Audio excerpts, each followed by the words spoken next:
Guys आज के video में हम लोग मैथ इम्पॉर्टेंट क्वेश्चन पार्ट 1 को देखने वाले हैं जो क्लास 10th के लिए बहुत ही इम्पॉर्टेंट क्वेश्चन है। ये हमारा 2013 में पूछा गया प्रश्न है और ये हर बार आने की इसकी आशंका रहती है कि इस तरह के सवाल आएँ। तो इस तरह का सवाल कैसे होगा, देखो पढ़ो। यदि HCF दिया गया है 306 और 657 का कितना HCF होगा 9, यानी कि हमें HCF दिया है 306 और 657 का HCF 9 है। तब बताओ LCM क्या होगा 306 और 657 का। तब हमसे LCM पूछ रहा है इतने और इतने का क्या होगा। तो आप लोग एक तो ट्रिक ये भी होती है कि आप क्या करिए कि इन दोनों का LCM निकाल लीजिए। तो निकालने में क्या होता है, समय बहुत ज़्यादा जाता है। ये 1 नंबर का प्रश्न आता है तो इसमें आपको बहुत कम समय लगाना है। तो समय कैसे कम लगेगा, इसके लिए एक सूत्र होता है। देखो क्या होता है, HCF गुणा LCM इक्वल टू होता है दोनों संख्याओं का गुणनफल, यानी कि फर्स्ट संख्या इंटू सेकंड संख्या। दोनों संख्याओं का गुणनफल बराबर होता है LCM गुणा HCF के। LCM गुणा HCF के बराबर होता है पहली और दूसरी संख्या का गुणनफल। पहली संख्या क्या है 306, दूसरी संख्या है 657। इनकी जगह मान रखना होता है, बस ये सूत्र होता है ये वाला। HCF गुणा LCM इक्वल टू पहली संख्या गुणा दूसरी संख्या। अब क्या करना है, पहली संख्या क्या है 306, तो इसकी जगह रख दो 306 गुणा दूसरी संख्या कह रहा है, तो दूसरी संख्या जो है वो हमारी है 657, तो 657 इसकी जगह रख दो। और ये रखने के बाद में LCM कितना दिया गया है, देखो LCM निकालना है हमें। तो मान लो LCM क्या है, हमने मान लिया x, मान लिया कि LCM x है, गुणा लगाया, गुणा की जगह गुणा। HCF कितना दिया गया, HCF बराबर दिया गया 9, तो HCF की जगह रखा 9। अब इसके बाद में क्या करना है आपको कि इससे यक्स का मान हल करके निकालना है और हमारा उत्तर आ जाएगा। क्योंकि हमसे LCM पूछ रहा था तो LCM निकल आएगा। 9 का भाग उधर दे दो, x इक्वल टू कितना आ जाएगा 306 गुणा 657 बटे 9। अब 9 का भाग जब इसमें करोगे तो कितना आएगा, 9 त्रिक 27, 3 बचेगा, न चौक 36। जब 34 गुणा कितना करोगे, 34 गुणा 657, 657, तो उत्तर आ जाएगा आपका 22,338, 22,338, जो कि हमारा विकल्प नंबर तीसरा सही है। तो ये हमारा विकल्प नंबर तीसरा सही हो जाएगा। इस तरह से आपको ये वाले सवाल करने हैं। क्या करना है, HCF गुणा LCM इक्वल टू पहली संख्या गुणा दूसरी संख्या। अब देखो हमने लिया है क्वेश्चन नंबर दूसरा, ये भी हमारा 2013 में पूछा गया प्रश्न है। इस तरह के सवाल आ जाते हैं कोण से संबंधित। इसमें क्या दिया गया है कि एक आपको समीकरण की तरह दे दिया है यहाँ पर sine theta equal to cos theta है, तो थीटा का मान क्या होगा। तो आपको ये रख के देखना है, थीटा का मान आप निकालना है अगर आपको, तो आप यहाँ पर रखो क्या 30 रखने पर दोनों आपस में बराबर हो रहे हैं, क्या ये समीकरण संतुष्ट हो रहा है। मतलब कि अगर आप 30 रखोगे तो क्या ये आपस में बराबर हो रहे हैं, क्या ये सेटिस्फाई कर रहा है। अगर 60 रखोगे क्या सेटिस्फाई कर रहा है, 45 रखोगे सेटिस्फाई कर रहा है, 90 रखोगे क्या हो रहा है। तो देखो सबसे पहले 30 रखते हैं। तो जब आप थीटा की जगह 30 रखोगे, थीटा की जगह दोनों तरफ 30 रखो, कॉस 30 साइन 30 दोनों तरफ 30 रखा, तो जब सब साइन 30 का मान निकालोगे तो इसका मान 1/2 होता है। और जब आप इसका मान निकालोगे तो इसका मान होता है √3/2, इसका मान होता है √3/2। अब दोनों के आपस में बराबर हैं तो नहीं बराबर है, तो ये यानी कि 30 हमारा उत्तर नहीं होगा, यानी कि पहला नंबर तो नहीं होगा। इसके बाद में दूसरा नंबर रख के देखो 60 दोनों तरफ, कॉस 60 यानी कि इधर रखो साइन 60, साइन में 60 रखो, थीटा की जगह 60, इसमें भी 60 रखो, साइन कॉस 60 कॉस 60। जब साइन 60 का मान निकालोगे तो उत्तर आएगा हम लोगों का कितना, √3/2। और जब कॉस 30 का मान निकालोगे तो कितना आएगा 1/2। तो ये भी आपस में बराबर नहीं, तो ये भी उत्तर नहीं होगा हमारा।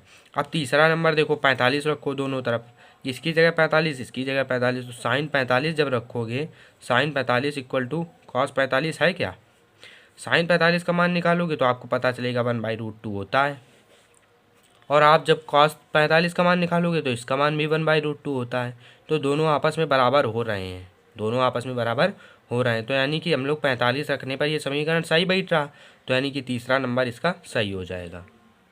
अब देखो हमने क्वेश्चन नंबर तीसरा लिया गया है, दिया गया द्विघात बहुपद x² - 2x - 3 के शून्यांक हैं। दिया गया पहला नंबर 3, -1, दूसरा दिया गया -1, 3, 4 विकल्प दिए गए हैं। तो आपको द्विघात बहुपद मतलब आपको इस पर ज़्यादा ध्यान देना है। अगर द्वि का मतलब होता है 2 और घात का मतलब घात, जिसमें अधिकतम घात 2 हो वही हमारा द्विघात बहुपद होता है। नाम से डरने की ज़रूरत नहीं है, हमें इसमें क्या करना है, इस समीकरण को हल करना है। आप चाहो तो इस समीकरण को हल कर सकते हो, नहीं तो सीधा आप इनसे मान रख सकते हो। अगर ये मान रखने पर अगर मान 0 आता है तो हमारा उत्तर वही वाला सही होगा। दो तरीके हैं, देखो हम आपको दोनों तरीके बताते हैं। अगर बहुविकल्पी में आ जाए तो जल्दी करने का तरीका क्या है, देखो इसमें सबसे पहले नंबर से शुरू करते हैं। 3 इसमें रखो और फिर -1 रखो। जब इसमें 3 रखोगे तो क्या आएगा, 3×9 -3, यक्स की जगह आपको 3 रखना है। जब आप यक्स की जगह देखो, यक्स की जगह आप 3 रखोगे तो 3 का स्क्वायर -2 गुणा यक्स की जगह फिर 3 रखो, 3 -3 रखा है तो 3 रख दिया। अब 3 का स्क्वायर करो, 9 -3 दूनी 6 -3। अब क्या आ गया 9 और 6 में 3 जोड़ोगे 9, उत्तर कितना आया 0। जब भी हम लोगों का मान रखने पर उत्तर 0 आ जाए, देखो इसमें 2 मान दिए गए तो दोनों को आपको रखना है। अगर दोनों से आप उत्तर 0 आ रहा तब तो वही आपका विकल्प सही हो जाएगा। -1 रखो, -1 रखोगे तो क्या होगा, -1 रखो यहाँ पर, -1 का स्क्वायर -2 गुणा यक्स की जगह -1 रखा, यक्स की जगह -1 रखा, -3।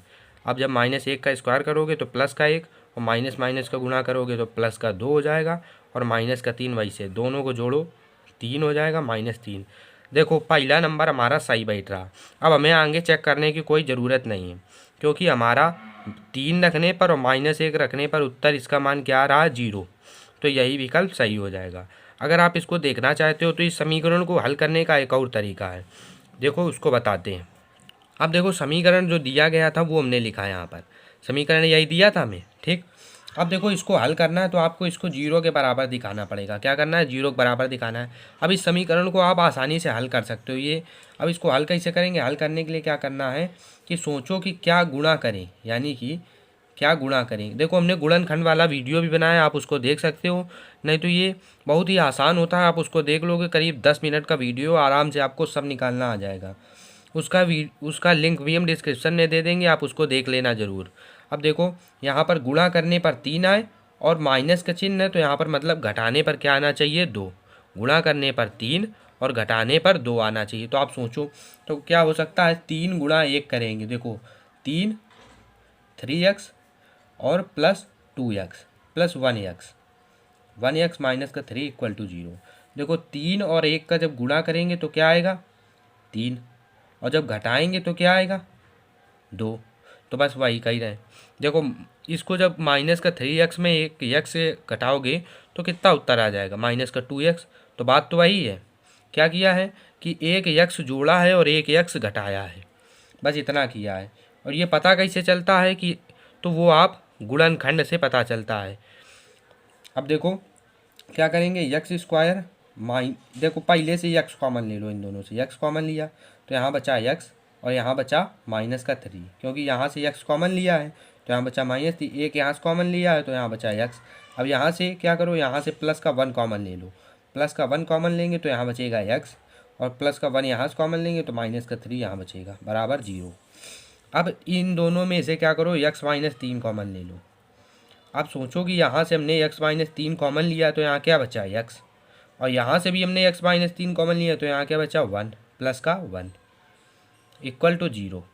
अब दोनों को अलग अलग करके 0 के बराबर दिखाओ, x -3 = 0 और x +1 को भी अलग 0 के बराबर दिखाओ, 0 के बराबर दिखाओ। क्या कर सकते हैं, एक बार हम लोग इसको नीचे भेज देंगे तो इसका मान निकाल लिया, और एक बार हम लोग इसको नीचे भेज दिया तो इसका मान निकाल लिया। अब क्या करेंगे, यक्स का मान निकालो इससे, यक्स का मान निकालने के 3 उधर भेजा तो यक्स बराबर कितना आ गया 3, और यक्स का मान निकालने के लिए 1 को उधर भेजा तो कितना आ गया -1। तो उत्तर देखो वही आ रहा, उत्तर देखोगे आप पहले ऑप्शन में तो यही आ रहा होगा 3, -1।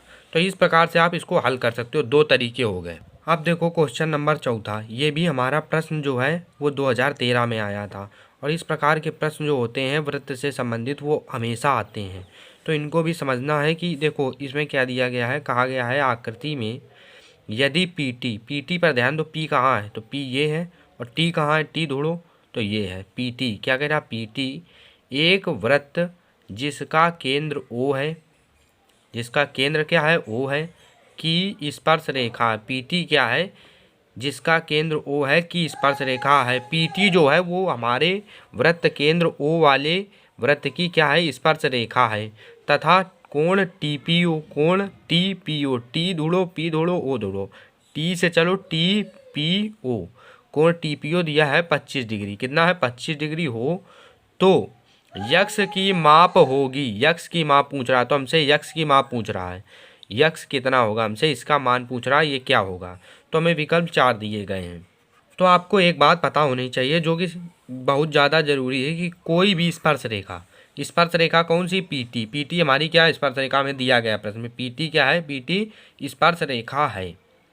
क्योंकि यहाँ से कामा लगा है तो कामा लगा के बाद छोड़ दो, कामा लगा के बाद यहाँ से छोड़ो, कहाँ तक कामा लगा है, ये देखो फिर दोबारा कामा लगा है, तो इसके यहाँ से यहाँ तक छोड़ो, फिर पढ़ो यदि PT की स्पर्श रेखा है, यानी कि PT जो है वो वृत्त की स्पर्श रेखा है। तो जो जो कोई भी स्पर्श रेखा अगर वृत्त पर आती है तो वो उसकी त्रिज्या के साथ कितना कोण बनाती है, 90 डिग्री का। ये हमेशा याद रखना, कितने का कोण बनाती है, 90 डिग्री का। ये हमेशा 90 डिग्री का कोण बनाती है। आपके वृत्त वाले जो चैप्टर है उसमें ये प्रमेय दी हुई है कि कोई भी जो त्रिज्या होती है वो स्पर्श रेखा पर लंब होती है, यानी कि जो स्पर्श रेखा होती है वो त्रिज्या पर लंब होती है, समझो, या त्रिज्या स्पर्श रेखा पर लंब होती है। लंब होने का मतलब वो जो होती है वो 90 डिग्री का कोण बनाती है त्रिज्या के साथ, या त्रिज्या स्पर्श रेखा के साथ 90 बनाती है, या स्पर्श रेखा 90 की त्रिज्या के साथ बनाती है, एक ही बात है वो।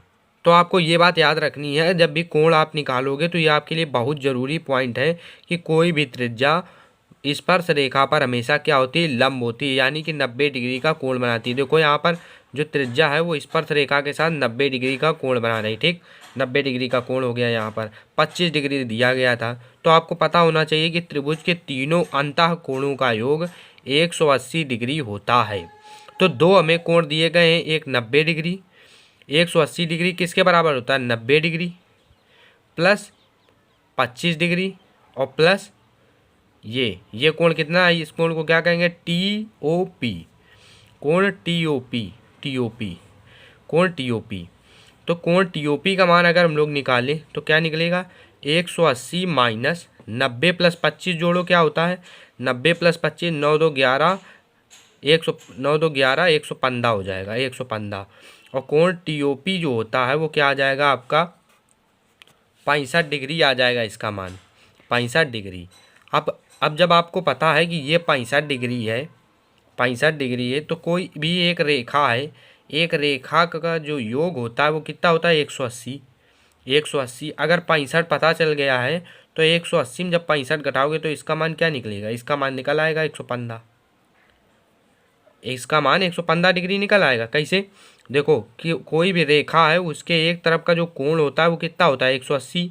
अगर 65 वाला भाग अलग कर दें, यानी कि 180 में पूरा 180 और 180 में 65 वाला भाग अलग कर दें तो कितना बचेगा, 65 वाला भाग अलग कर दें तो बचेगा 115। तो वही हो गया, ये कितना एक्स का मान आ गया, 115। इसकी दूसरी भी ट्रिक है, दूसरी ट्रिक क्या है कि कोई भी बाह्य कोण का मान, किसी भी बाह्य कोण का मान दो अंतः कोणों के योग के बराबर होता है। वो भी अंतः कोण कौन से हो, उसके विपरीत अंतः कोण, मतलब अगर ये है तो इसके विपरीत कौन सा है, ये बगल वाला नहीं बल्कि अंदर वाले दो, इन दोनों का योग जो होता है वो बाहर वाली भुजा जो निकली होती है उसके योग के बराबर होता है। तो इस प्रकार से आप इस सवाल को हल कर सकते हो। तो इसका उत्तर कितना आ गया, 115 डिग्री, चौथा नंबर इसका सही है। आज के वीडियो के लिए इतना ही, मिलते हैं अगली वीडियो में।